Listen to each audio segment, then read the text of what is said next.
Today we are going to be talking about decluttering, and we're not talking about decluttering any closets or your house or even your vehicle. Today we're going to be talking about decluttering our minds. If you're new to my channel, welcome. Please don't forget to subscribe to this channel and also hit the bell so that you are notified every time I update a new video. Let's get right into it. Recently, I've been having a hard time sleeping at night. I've had many sleepless nights because I've had a lot of things on my mind. The first tip is write it down.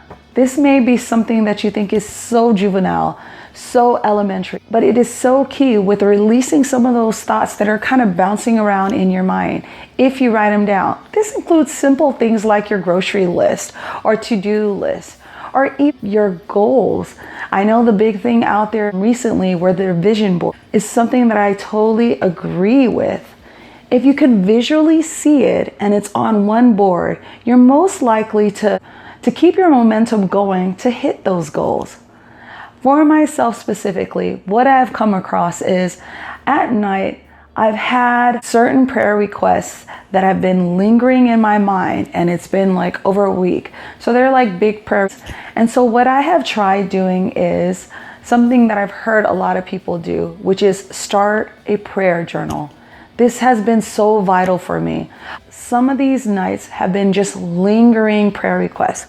And so I wanted to share one just to give you an idea of what exactly I'm talking about. So on one side, I have the prayer request. And so it was a simple thing which is one of the biggest things that has been on my mind. Our family has this goal that we want to purchase our first home.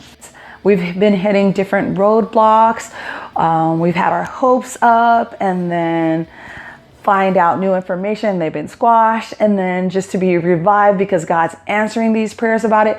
So my prayer request was, Lord, please bless us and enable us to purchase our first home. Praying for this so much, but it was still so heavy on my mind. I tell you this. When I wrote it down, there was just something that was really released in my mind. And I was able to kind of really lay it at God's feet. So it was like once it got on paper, I just felt it leave my mind. I'll take it a step further though, because a lot of times with prayer requests or even starting a prayer journal, it'll be full with just a bunch of requests. And sometimes just having requests in general just kind of feels like a heavy weight on your mind. Something that I've learned a couple of years ago is that chasing away a lot of fears, worries, anxiety, sleepless nights is a heart of gratitude. So at the same time that I started the prayer request, I decided that have one side that would have the prayer request, on the other side, something that I am thankful for that has to do with the prayer request. So on the other side of my prayer request for a home, I wrote, thank you, God, that we have a home. We only applied to one apartment and we got it.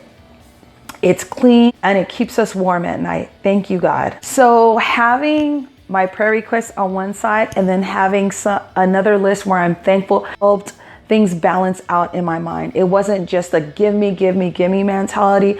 It was kind of like in the in-between time, I want to be thankful. And there's so many things to be thankful for, even in the midst of our wants, our needs, or our desires. Number two, the second thing I have done, I don't do this right now, but I did it for years consistently before I had kids. To help declutter your mind is to have a cleaning schedule. So a cleaning schedule pretty much consists of a calendar. And on that calendar, you listed out what days you were going to clean what thing. And so you were able to divide your whole house into days so that each day you were cleaning one section of your house. For me, this totally helped me declutter my mind because I didn't worry about things piling up. I didn't worry about when I was going to get to certain cleaning jobs. They were all there. But having a cleaning schedule, I think this is really vital and helpful for people who are working outside of their home. For myself, I'm cleaning throughout the entire day. So that kind of gets my cleaning schedule done. But for people that are working outside of their home, sometimes they come home from a long day's work and their house is not in order and things aren't getting clean, and it just keeps getting piled up and things keep getting dirtier, and they never get a time to tackle these jobs that they want to tackle, and it really just starts weighing in on their minds.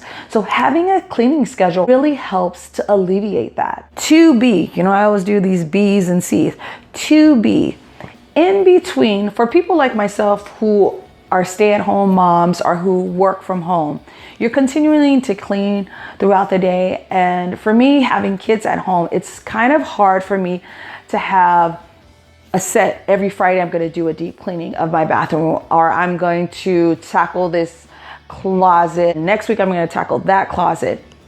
What I like to do is do small cleaning jobs every day in certain rooms of the house, especially rooms that I feel are a big eyesore to me, which is the kitchen and the bathroom. So what I do every morning is I have a cleaning routine that I do every morning in the bathroom when the kids leave. I don't clean in the evening. I don't worry about it. I just don't have the mind capacity. But in the morning, after the kids have started their days and I have started my day, I go ahead and I wipe everything down, a Clorox wipe. I like to have my mirror totally clean, so I use Windex and I wipe down my mirror. And then I sweep my bathroom every morning. And then I just hang things and I pull the bathroom curtain and everything just looks tidy and looks in order. And it just helps alleviate my mind, because I feel in my head that I've done this big cleaning job when actually it probably just takes me 5 or 10 minutes to get all of that done. So to see is I try to get into the routine with hanging things up immediately or putting things back into the drawer. I just think clutter really weighs on people's minds. And so right when I walk in, and if I have my jacket on, I try to quickly take that into the room and hang it up immediately. Number 3, and this is a big one for me and one that I've really had to learn in recent years, is getting rid of stressors. Getting rid of stressors can sometimes be people, can sometimes be places, can sometimes be a combination of things. For myself, since my son is now 2 years old, he is going through this stage where he is throwing tantrums. He never had a problem with going to the grocery store or to Target. Really enjoyed sitting in shopping carts. I was able to multitask and get a lot of things done with my toddler. Well, now that he's 2, he never wants to sit in the shopping cart. And even though it's part of my to-do list for the day, I just alleviate taking him out to the store, especially places like Target, because he wants to climb out, he wants to sit, he wants to get out of the cart. It's just so stressful to hear a kid crying while you're trying to get a bunch of shopping done.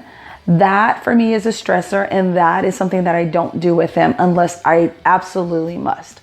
And sometimes for yourself, you just kind of got to stop and reevaluate. Are there certain people in this season of your life that are stressing you out? In order for you to declutter your mind, maybe you just need to take a break from them for a little bit. Or maybe you can't frequent certain places or situations because it really starts weighing in on your mind.